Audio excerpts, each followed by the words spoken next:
Hello guys, तो आज अपन साकामुरा days के सीजन 2 के 38 एपिसोड के बारे में एक्सप्लेन करेंगे और हम इसमें बस फाइटिंग सीन को ही एक्सप्लेन करेंगे। तो चलो जल्दी से वीडियो को स्टार्ट करते हैं। तो हम जैसे कि देख सकते हैं शुरू में सीन दिखाता है कि गाकू और नागोमो आमने सामने आ जाता है। तभी गाकू नागोमो देख के बोलते हैं कि अच्छा यहाँ ओल्ड मैन नहीं है। तभी वहाँ नागोमो बोलते हैं कि मुझे लग रहा है कि हम दोनों एक दूसरे के टारगेट नहीं है, इसलिए अपन दोनों अपने अपने रास्ते चल जाते हैं। उसके बाद दोनों जन एक दूसरे के रास्ते जाते हैं। तभी दोनों अचानक से एक दूसरे में हमला कर देते हैं और तभी दोनों जन एक दूसरे के अटैक को ब्लॉक करते हैं। और तभी नागोमो बोलता है कि तुमने झूठ कहा। तभी वहाँ गाकू बोलते हैं कि तुमने भी तो वही झूठ बोला। तभी गाकू अपने में से कैनन से उसके ऊपर अटैक करता है और नागोमो पीछे हट जाता है। तभी गाकू अपनी स्पीड में उसके पीछे जाता है और अपनी मेज से उसके ऊपर अटैक कर देता है। नागोमो बहुत दूर जाके फेंका जाता है। वो अटैक से नागोमो बहुत दूर जाके गिरता है और तभी वो खड़ा हो जाता है। उसके बाद नागोमो बोलता है गाकू को कि तुम्हारी टीम में सबसे टफ कौन है। तभी गाकू नागोमो ऊपर से आता है स्पीड में और तभी अपना नागोमो भी अपना वेपन निकल के उसके ऊपर अटैक करता है। उसके बाद जैसे ही उन लोग का वेपन टकराता है, गाकू बोलता है कि जो एक्स है वो भले ही मेरे से पावरफुल ना हो, लेकिन स्पीड में हम एक बराबर है। और तभी गाकू बोलता है कि तुम मेरी बराबरी नहीं कर सकते। वही नागोमो उसका जवाब देता है कि तुम उतने स्पीड नहीं लग रहे हो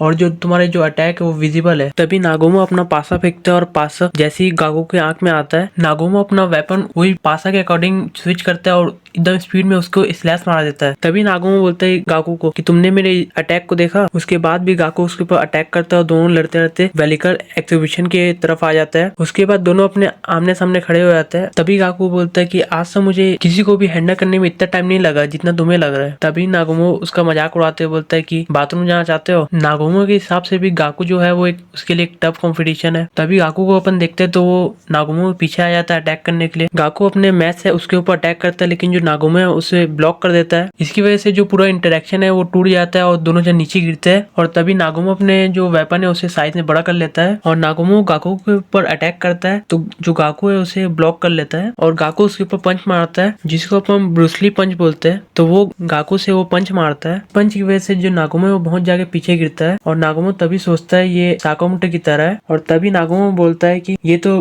ब्रूसली है। और दोनों ही प्लेन टूटते ही नीचे गिरते हैं और तभी नागोमो अपना वेपन को स्विच करता है और हैमर में बदल देता है और नागोमो गाकू के ऊपर बहुत ज्यादा हिट करता है और गाकू एकदम पीछे फेंका जाता है। नागोमो बार बार वेपन स्विच कर रहा था जिसकी वजह से गाकू है उसे बहुत दिक्कत हो रहा था और गाकू एकदम परेशान हो जाता है। उसको लगता है कि वो अपने जो गेम है उसमें ब्रेक ले लिया है और गाकू अपने मन में सोचता है कि मैं एकदम थक गया हूँ, लेकिन अब गेम को कंटिन्यू करने का टाइम है। गाकू इस लड़ाई को भी अपने गेम की तरह ले रहा है और तभी वो अपने मन में कंटिन्यू बोलता है। तभी गाकू बहुत स्पीड में नागोमो की तरफ बढ़ता है और नागोमो अपना वेपन को स्विच करके तलवार में बदल देता है। तभी गाकू के हाथ में वो गोप देता है। गाकू को उसमें कोई भी दर्द नहीं होता।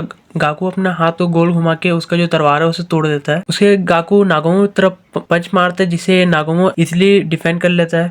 उसके तुरंत बाद नागोमो उसके ऊपर एक किक मारता है जिसे गाकू डिफेंड कर लेता है और तभी गाकू उसका जो पैर है उसे पकड़ता है और उसे पीछे फेंक देता है। उसे गाकू अपने वेपन से उसके ऊपर अटैक करता है जिसे नागोमो अपने वेपन से ब्लॉक करता है और तभी नागोमो के वेपन से आवाज आती है। जैसे ही वो देखता है तो उसका जो वेपन है वो क्रैक हो जाता है। गाकू उसकी जो ब्लेड है उसे देखता है और उसे कॉन्फिडेंस आता है कि अब अच्छा इसका जो वेपन है वो टूटने वाला है। तभी गाकू जो मैच है वो नीचे आता है तो जो नागोमो है उसके ऊपर अटैक करता है इनविजिबल ब्लेड से और वो उसके पेट के जो है आर पार कर देता है। और तभी नागोमो बोलता है कि मुझे समझ नहीं आया था कि मैं तुम्हें मार्शल आर्ट में कैसे हराऊं, इसलिए मैंने थोड़ी सी चीटिंग कर ली। और उसके बाद नागोमो बोलता है कि अब मैं इस ब्लेड को दोबारा यूज नहीं कर सकता क्योंकि तुम्हारे खून की वजह से ये विजिबल हो चुका है। और इसके आगे क्या होगा वो अपन अगली वीडियो में देखेंगे। वीडियो अच्छी लगी तो चैनल को सब्सक्राइब करना और वीडियो को एक लाइक कर देना।